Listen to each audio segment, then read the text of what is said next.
Rebel Canners, teaching all kinds of food preservation, especially the old ways.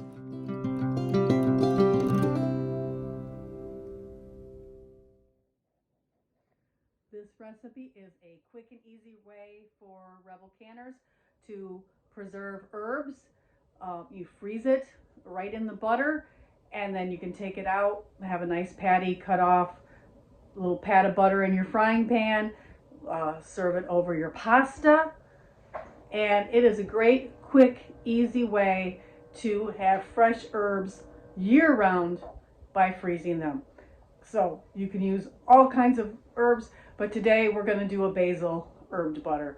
So here you go, Rebel Canners. The recipe, so easy, so quick. 1.5 cups softened butter. 1/2 teaspoon of garlic powder. I make my own, of course.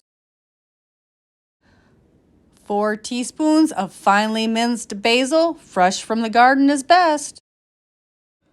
1.5 teaspoons of finely minced fresh parsley, right out of the garden. In a small bowl, combine the butter, basil, parsley, and garlic powder. Beat on medium-low speed until the mixture is thoroughly combined. And there you have it. Roll it up and you've got a nice log of butter that you can cut pats off from to serve. Like, subscribe, and ring that notification bell because YouTube is funny and you don't want to miss another episode.